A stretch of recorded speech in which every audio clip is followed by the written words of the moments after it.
Bonjour à toutes et à tous. 700 tonnes. 700 tonnes. Non, je ne vous parle pas de l'éléphant derrière moi. Lui, il fait environ 6 tonnes. Je vous parle de 700 tonnes de CO2. Qu'est-ce que ça vous évoque? Est-ce que c'est 15 000 km de voiture? Non, ça fait à peu près 2 tonnes. Un aller-retour Paris-New York en a 380? Non, environ 150 tonnes. 700 tonnes de CO2, c'est le rêve de mon enfance. Je vous explique. Quand j'étais petit, je prenais souvent de gros ferries pour les vacances et je regardais s'éloigner la côte à travers le panache de fumée qui sortait des cheminées du bateau. Eh bien, aujourd'hui, ce rêve est devenu réalité. Je suis officier de marine marchande, ici au Havre. Mais quand je regarde par le hublot ce qui sort de mon bateau, ça me laisse beaucoup moins rêveur. Il faut savoir qu'un gros navire de commerce n'émet pas moins de 700 tonnes de CO2 chaque jour. Chaque jour. Alors c'est vrai, le transport maritime est de loin le moins polluant de tous. Mais est-ce qu'il faut pour autant s'en réjouir et rester comme ça? Non, on le sait tous, il faut qu'on réduise nos émissions de CO2. Et il faut le faire vite. Mais bon, la tâche n'est pas simple. Imaginez qu'il faille stocker le CO2 émis par le bateau à bord pour le débarquer ensuite. Ça voudrait dire que tous les jours, le bateau s'alourdirait de 700 tonnes, sans compter l'espace qu'il faudrait pour le stockage à bord. Pas simple. Alors comment est-ce qu'on fait pour absorber le CO2? Des idées? Eh bien, figurez-vous, je me suis rendu compte qu'il y avait certains industriels qui en avaient des idées. Ils se sont dit, pourquoi pas utiliser l'océan comme poubelle à CO2? Ah oui, c'est vrai, on y cache bien des boues rouges, du plastique. Alors pourquoi pas du CO2? Bon, en théorie, ça marche, mais vous imaginez que les conséquences sur l'environnement sont désastreuses. Donc non, on oublie tout de suite. Une autre solution, c'est peut-être de regarder autour de nous comment fait la nature.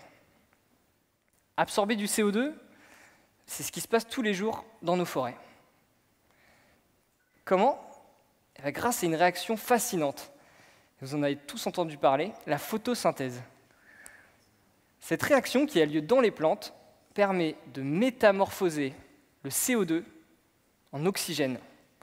Et ça, grâce à la lumière du soleil. Comme je vous dis, ça se passe tous les jours dans nos forêts. Alors, c'est simple, j'ai qu'à installer une mini-forêt amazonienne sur mon bateau. Bon, ouais. Ça prend un peu de place et c'est pas très pratique. Mais il y a peut-être une autre solution. Si on regarde la carte sur la planète, l'activité de photosynthèse, on s'aperçoit qu'en fait, la majorité de l'oxygène produit sur Terre ne vient pas des forêts, mais bien de l'océan. Toutes ces couleurs qu'on voit sur la carte sont en fait l'activité de photosynthèse des microalgues, du plancton, autrement dit. Alors à quoi ça ressemble? Des micro-organismes, comme ça, qui sont habituellement invisibles, microscopiques, mais qu'on peut parfois observer lors de phénomènes assez surprenants qui colorent l'eau de la mer, comme ici en Bretagne. Il faut savoir que ces algues, on leur doit la vie. Oui. Il y a 3 milliards d'années, c'est grâce à elles que l'atmosphère terrestre est devenue respirable, en captant le CO2 pour le transformer en oxygène. Et elle continue à nous faire respirer aujourd'hui, parce que c'est notre premier poumon, comme je vous disais. Alors, pourquoi simplement ne pas installer sur mon bateau, non pas une forêt amazonienne, mais planctonienne? De quoi j'ai besoin? Eh bien, pour faire pousser une microalgue, on a besoin de 3 ressources. Du CO2, de la lumière et des nutriments, de l'engrais, entre guillemets. Alors, le CO2, comme je vous disais, on ne va pas en manquer avec nos 700 tonnes tous les jours, ça devrait aller. La lumière, par chance, les bateaux présentent de grandes surfaces ensoleillées. Enfin, quand il ne fait pas escale au Havre, en tout cas. Et en ce qui concerne les nutriments, les engrais, ça pourrait paraître un peu gênant. On s'imagine devoir transporter des sacs d'engrais à chaque escale pour nourrir nos microalgues. En fait, c'est le deuxième avantage de cette forêt planctonienne. Les nutriments dont elles ont besoin, c'est en fait de l'azote et du phosphate. Et comme la nature est bien faite, on trouve justement ces deux ressources. Devinez où? Non, vous ne devinerez pas. On trouve ces deux ressources dans nos urines et dans nos selles, et donc dans l'eau usée produite chaque jour par l'équipage. On peut donc récupérer ces eaux usées, au lieu de les jeter par-dessus bord comme on fait habituellement, et alimenter la culture de microalgues pour que l'eau soit purifiée et rejetée. Alors, à quoi ça va ressembler? Bien, nos copines, les microalgues, ne sont pas très exigeantes. Elles vivent dans l'eau, donc elles se satisfont de n'importe quel récipient pour vivre. On peut donc très bien imaginer remplacer des containers, transformer des containers en aquariums, en gigantesques aquariums qui recevraient ces microalgues. Chaque container recevant sa quantité de CO2, des gaz d'échappement du moteur, de nutriments, des eaux usées, et de lumière captée par des paraboles sur le pont du bateau et acheminée jusqu'au container, comme sur ce prototype terrestre. Elles vont être bien, les algues. Elles vont être même trop bien. Parce qu'en fait, dans de bonnes conditions, ces microalgues sont capables de doubler chaque jour. Chaque jour. C'est un peu comme si chez vous, sur votre balcon, vous aviez 2 fois plus de fleurs tous les jours. Alors, au début, vous serez content, mais très vite, ça deviendrait embêtant et vous ne saurez plus trop quoi en faire. Eh ben, c'est un peu pareil pour nous. Cette forêt planctonienne, ces microalgues, il va falloir les récolter, il va falloir en faire quelque chose, les moissonner un petit peu chaque jour. Alors, qu'est-ce qu'on va en faire? On pourrait les jeter par-dessus bord. Mais bon, c'est quand même dommage de s'en débarrasser. On pourrait en faire de l'alimentation pour l'équipage. Mais bon, connaissant les habitudes alimentaires des marins, pas sûr que ça plaise à tout le monde. Non, en fait, il y a mieux à faire. Rappelez-vous, lors de la photosynthèse, cette réaction qui se passe au sein des microalgues qui permet de transformer le CO2 en oxygène. Et bien en fait, cette réaction, elle sert aux algues à stocker de grandes quantités de lipides, de graisse. Un peu comme les abeilles font leur miel pour l'hiver. Et bien, ces lipides, on peut justement les récupérer, les extraire des algues pour les transformer en combustible, en diesel, qu'on peut directement injecter dans le moteur du bateau. Et même, encore plus impressionnant, certaines techniques permettent de faire du méthane, du gaz de ville, qui, quand il est injecté dans le moteur, pollue beaucoup moins que le diesel. Voire même, on peut faire de l'hydrogène. Et oui, vous savez, c'est ce carburant du futur qui produit que de l'eau en brûlant. Eh bien, en bref, si je résume, ma forêt planctonienne, elle va me permettre de capter le CO2 du moteur, mais aussi de purifier les eaux usées, et même de moins polluer, de moins consommer, pardon. Que de bonnes nouvelles, non? Ben, j'en ai encore une dernière. Vous imaginez que si on pourrait installer ça à bord d'un bateau à petite échelle, on peut très bien l'imaginer sur Terre à grande échelle.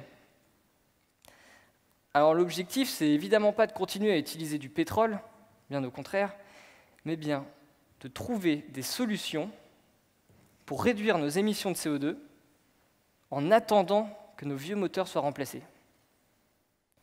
Utiliser les microalgues, dans ce sens, c'est pour moi la plus belle chose qu'on pourrait faire. Et ça nous montre qu'une fois de plus, la nature aura le dernier mot. Merci.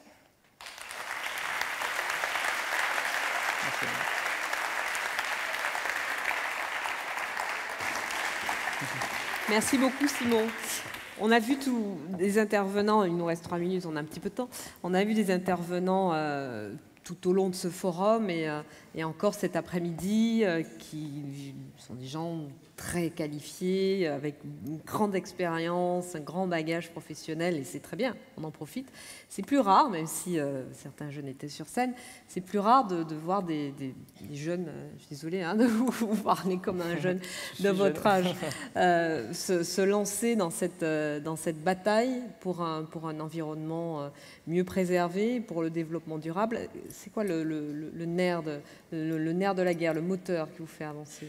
Je crois que c'est vraiment toutes les questions environnementales, donc que ce soit l'énergie, donc les émissions de CO2, ça c'est quand même un gros défi, parce qu'on sait qu'il va falloir diminuer de moitié nos émissions d'ici 2050. Donc la tâche paraît énorme, presque impossible si on y réfléchit, et pourtant il va falloir le faire. Et pareil, je pense que c'est des questions qui touchent un peu tous les jeunes, toute notre génération, parce qu'on sait qu'on va devoir vivre dans encore quelques années, donc il va falloir faire avec les changements qui vont se passer.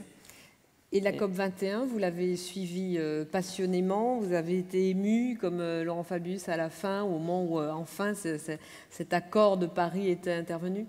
Ouais, je crois que c'est vraiment un gros événement, mais bon, il y a encore beaucoup à faire. Ce qu'on ne sait pas, c'est que par exemple le transport maritime n'a pas été pris en compte dans les accords de Paris. Donc c'est quelque chose qui reste encore à faire.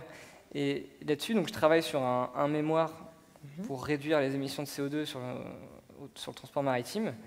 Et c'est un des points qui va être présenté à la COP22 en novembre prochain.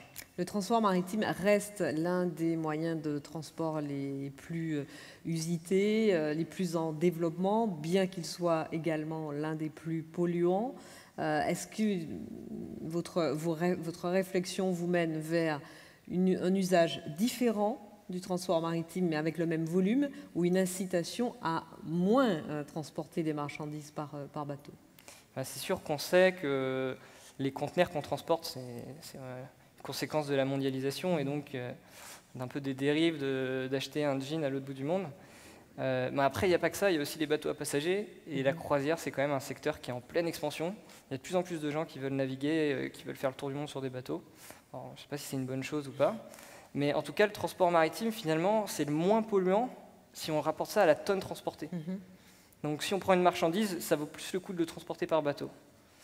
Et malgré ça, on s'aperçoit quand on est en machine, quand on travaille sur un bateau, qu'on utilise des carburants les plus polluants qui existent, parce que c'est des résidus de la pétrochimie.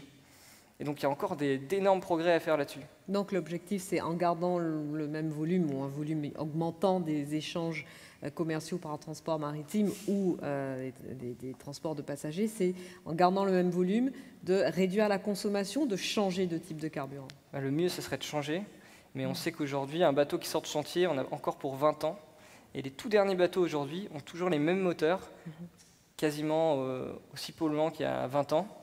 Et donc, il va falloir, en attendant de changer de moteur, il va falloir trouver une solution rapidement. C'est ça l'idée. Merci beaucoup. Merci Simon Merci. Bernard. Je vous applaudis. Merci.